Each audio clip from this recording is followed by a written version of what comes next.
मतदान प्रक्रियेत पारदर्शकता आणावी, ईव्हीएम मशीनचा वापर बंद करून मतपत्रिकेवर मतदान घ्यावं आणि मतदार याद्यांतील बोगस दुबार नावं तत्काळ वगळावीत या मुख्य मागण्यांसाठी मार्क्सवादी कम्युनिस्ट पक्षाच्या वतीनं दिनांक 18 नोव्हेंबर रोजी विहितगाव इथं स्वाक्षरी मोहिमेचं आयोजन करण्यात आलं। मतदार याद्या शुद्धीकरण, मतपत्रिकेवर मतदानाची मागणी। जगात अनेक ठिकाणी ईव्हीएमचा वापर न होता मतपत्रिकेवरच मतदान घेतलं जात आहे। त्याच धर्तीवर भारतातही पारदर्शक आणि संशयमुक्त मतदान प्रक्रिया राबवावी, मतचोरी रोखावी, सदोष मतदार याद्यांची दुरुस्ती तातडीनं करावी या मागण्यांसाठी नागरिकांनी स्वाक्षऱ्या नोंदवल्या आहेत। या मोहिमेत शेकडो नागरिक सहभागी झाले होते। या मोहिमेत माकप कामगार नेते तसंच जिल्हा सरचिटणीस हिरामन तेलोरे, स्वरूप वाघ, अंकुश दिधळे, विजय गांगुडे, राम कदम, राजभूषण बागुल, भारत तेलोरे, मोहन दीपचंद बागुल, वनिता मोहन बागुल, दिलीप कसबे, सायना पिंजारी, साबीर पिंजारी यांच्यासह स्थानिक नागरिक उपस्थित होते। लोकशाही तसंच संविधान वाचवण्याच्या उद्देशानं सुरू झालेली ही मोहीम संपूर्ण जिल्ह्यात राबवली जाणार असल्याची माहिती आयोजकांनी दिली आहे।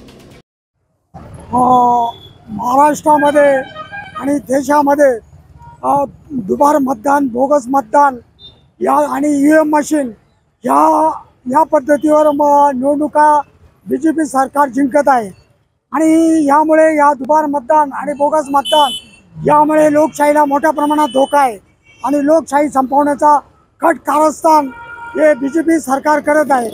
तर आमची अशी मागणी आहे का दुबार मतदान आणि बोगस मतदान आणि ईव्हीएम मशीन ही बंद करायला पाहिजे आणि बॅलेट पेपरवर मतदान घ्यायला पाहिजे। कारण जगामध्ये कुठेही पण मतदान हे ईव्हीएम मशीनच्या द्वारे होत नाही, हे मतदान हे बॅलेट पेपरवर होत आहे। पण आपल्या भारतातच मतदान अशा पद्धती ईव्हीएम मशीनवर होत आहे, हे चुकीचं आहे। तर आमची पूर्ण महाराष्ट्रभर भारतीय कम्युनिस्ट पक्ष मार्क्सवादी तर्फे आमची विनंती आहे की हे दुबार मतदान आणि हे बोगस मतदान हे बंद झालं पाहिजे आणि ईव्हीएम मशीन ही बंद झाली पाहिजे।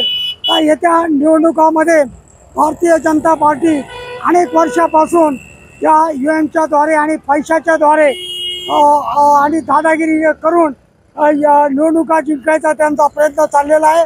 तर भारतीय कम्युनिस्ट पक्षाच्या तर्फे ही मागणी आहे की हे ईव्हीएम मशीन बंद करा आणि बॅलेट पेपरवर मतदान घ्या, एवढी आम्ही मागणी करत आहोत। एवढे बोलून आमचे 2 शब्द संपवतो। आरबी न्यूजसाठी पांडुरंग भांगरे, विहितगाव, नाशिक।